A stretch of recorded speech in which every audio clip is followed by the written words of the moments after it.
Apakah hukum sembahyang orang yang memakai jabirah? Adakah perlu sembahyang tersebut diulangi ataupun tidak? Ya. Soalannya macam tu. Adakah perlu sembahyang orang yang memakai jabirah ni kena ulang balik ke ataupun tidak? Jadi jawapan dia tafsil. Kalau seandainya orang yang memakai jabirah, pembalut tersebut, pembalut tersebut berada di anggota tayamum. Contoh kalau tangan, pembalut berada di muka, berada di tangan. Pembalut berada di anggota tayamum.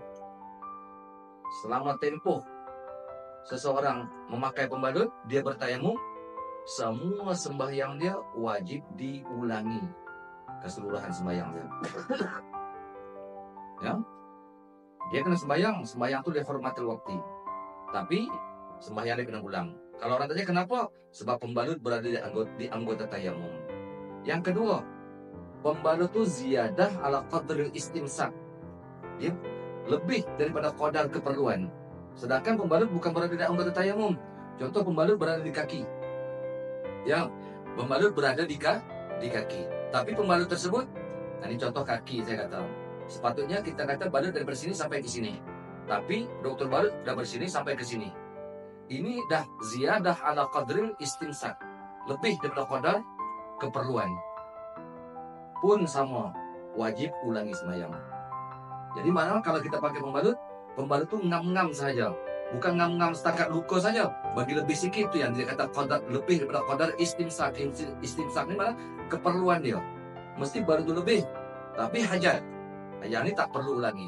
Tapi kalau lebih daripada qadar hajat, perlu ulangi. Kalau bertayamum. Dan masalah yang ketiga, ketika pakai pembalut, seseorang dalam keadaan berhadas, bermakna dia tak ada wudu.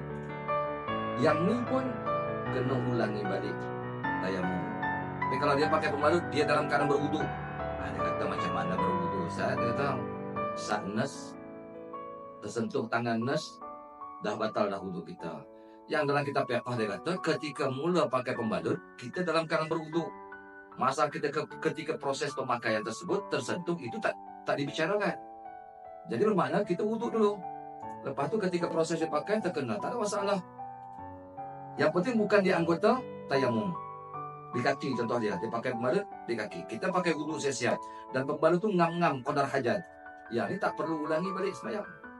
Jadi yang perlu diulangi balik sembahyang kalau orang pakai jabirah, 3 masalah. Pembalut berada di anggota tayamum, pembalut lebih daripada qadar keperluan, dia pakai pembalut dalam keadaan dia berhadas. Kalau cukup syarat mana lain daripada 3 tersebut, bermakna sembahyang orang yang memakai jabirah tak perlu diulangi balik.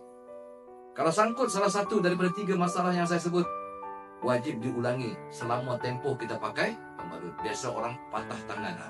Kalau patah tangan itu confirm lah 2 bulan dia kata pakai pembalut. Tempoh 2 bulan, semua kena ulangi balik sembahyang. Kenapa? Sebab pembalut berada di anggota tayamum. Allah